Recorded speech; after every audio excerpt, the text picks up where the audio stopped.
అమ్మవారికి ప్రసాదం వండేసుకుందాం. సో ముందైతే గిన్నె పెట్టుకున్నాను, నెయ్యి వేసుకుందాం. వేసుకొని ఫస్ట్ ఇవి వేపేసుకుందాం. కొన్ని కిస్మిస్లు, పిస్తా, బాదం ఇవి ఎప్పుడు స్టాకే ఉంటాయి మనకి, ఎందుకంటే ప్రొద్దుటే మా సోని తింటుంది, తినకపోయినా బాక్స్లో వేసుకొని వెళ్తుంది. వేపుకుందాం చిన్నగా ఆయిల్లో. ఫస్ట్ బాదం వేసుకున్నాను, పిస్తా వేసుకుందాం, ఇవి తర్వాత వేద్దాం అన్నమాట. శుక్రవారం ప్రసాదం చేయండి మనకి కొంచెం నచ్చదన్నమాట, అందుకోసమని చేస్తాం. నాట్రవ ప్రసాదం చేయమన్నారు, నాట్రవ ప్రసాదం చేస్తున్నాను అన్నమాట.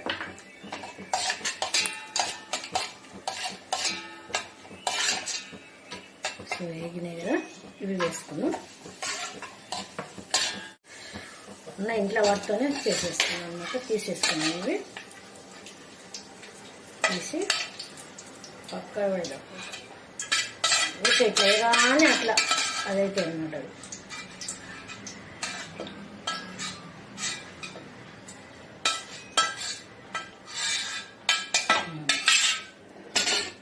పక్క పెట్టేసుకొని ఇప్పుడు రవ్వ వేపుకుందాం. ఒక గ్లాస్ తీసుకున్నాం అన్నమాట. నాటు రవ్వ సూపర్గా ఉంటుంది, నాటు రవ్వతో చేస్తే ప్రసాదం అన్నమాట.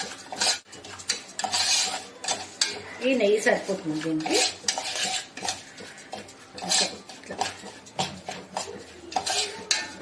గుమ్మని వచ్చేస్తుంది స్మెల్. పచ్చి వాసన పోయే వరకే వేపాలి, కలర్ మారేది. ఇంకా పలుకులన్నీ మారాలంతే. ఇది కూడా తీసుకున్నాం, పక్కన పెట్టేసి ఈ బౌల్లో వేసేసుకున్నాం. మొత్తం తీసేసుకున్నాం. కొంచెం ఉండనండి, ఏం పర్లేదు. ఇదిగోండి, 1 కప్పు కదా, మనము 3 కప్పుల వాటర్ తీసుకున్నాం. ఒకటి 3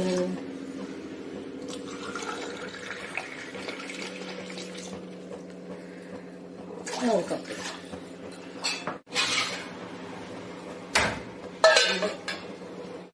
ఎల్లో కలర్ వేసేద్దాం. బస్ చాలా బాగుంటుంది కలర్ అట్లా. ఓకే అండి, మసిలింది మనకి. ఇప్పుడు రవ్వ వేసుకుందాం. రవ్వ వచ్చింది మా పోటీ పక్కన. అమ్మాయి ఏం చేస్తున్నావు అనుకుంటా. ప్రసాదం చేస్తున్నా, నీకు ఇష్టం కదా అని చెప్పేసి తింటావు కదా మంచిగా. వద్దు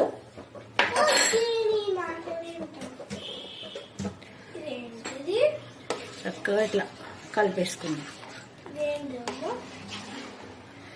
ఇప్పుడు విప్పుతూ ఉంటుంది, అది సిమ్లో పెట్టేసుకొని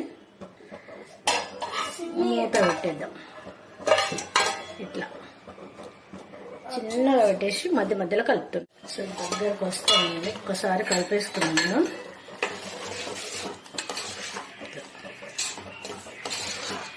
ఇంకా కొంచెం విప్పాలన్నమాట. అంటే ఇది వాటర్ అనేది మొత్తం ఇంకాలి. పాలు వేస్తారు కానీ పాలు వేయకూడదు అనమాట. పాలు వేస్తే ఏమైతే దాని టేస్ట్ అనేది పోతుంది, తీపిదనంగా ఉండదు, చప్పబడుతుంది. నెయ్యితోనే బాగుంటుంది. ఇంకా కొంచెం ఒక 2 నిమిషాలు అయితే సరిపోతుంది. కలుపుకున్నామండి. కరెక్ట్గా ఇంకిపోయింది. ఇంకా చూడండి ఇట్లా కలుపుకున్నది. ఇప్పుడు షుగర్ వేసుకుందాం. 1 కప్పుకి ఏమో ఎట్లా కలవాలి నేను ఇప్పుడు.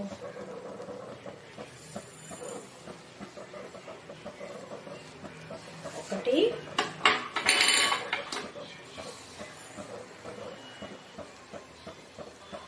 కరెక్ట్ కప్పు తీసుకున్నాను అనమాట. 2 గ్లాసులు అయింది కరెక్ట్గా చూడండి. కప్తో వేస్తే ఎక్కువ అవుతుందేమో అని చెప్పేసి ఆగినాను, అందుకే కొలత చూపించాలని చూపించాను అనమాట. చక్కగా కలుద్దాం, సూపర్ స్వీట్ వస్తుంది ఇంకా మనకి.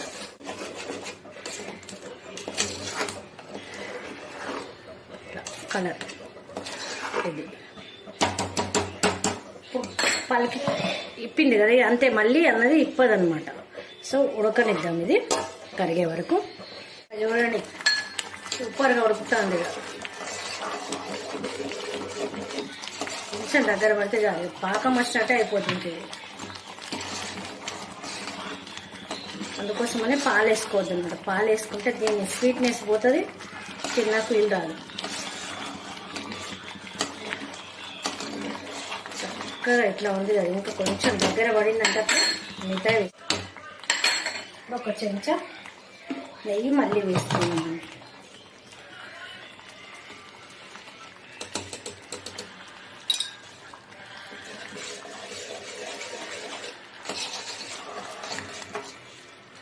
అట్లా ఉంచినా కూడా పాడవదనమాట. ఇది కాజుదండి, అట్లా ఏమిటో జీడి మన బాదం ఉండదన్నమాట పొట్టు.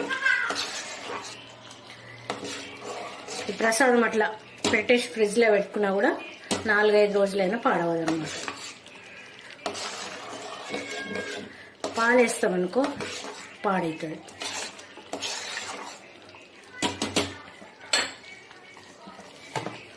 కొంచెం దగ్గర పడనిద్దాం. ఇంకా మరీ దగ్గర పడితే చల్లారినాక మరి దగ్గరికి అవుతుంది అనమాట. ఇంత చాలు మనకి. ఇంకా ప్రసాదం ఇప్పుడు యాలకులు పొడి వేస్తున్నాను. ఇందులో షుగర్ వేసి ఉన్నాను. ఇంత పొడి అనుకోకండి, ఒక 5 యాలకులు మాత్రమే షుగర్ వేసి మెత్తగా చేసుకున్నాను. అందుకోసమని అంత పొడి రవ్వ ప్రసాదం. ఇంకా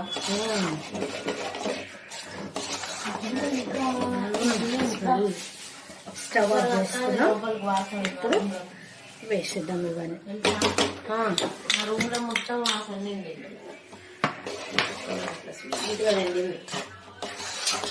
సూపర్ స్వీట్. ఇప్పుడు పైనుంచి కొంచెం నెయ్యి వేసుకుందాం. కరెంట్ పోయింది, అందుకే మా అవస్థలు అన్నమాట. సో రెడీ అయిపోయింది మన ప్రసాదం సూపర్గా. చూడండి మీ అమ్మి. సో బౌల్లో తీసుకున్నాం. ఏదే బౌలు,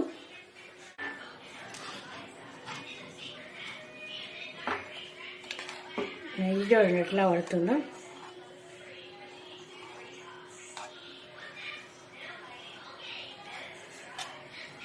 మనిషికి చిన్న కప్పు తింటే సరిపోద్ది అంతే. ఇంకా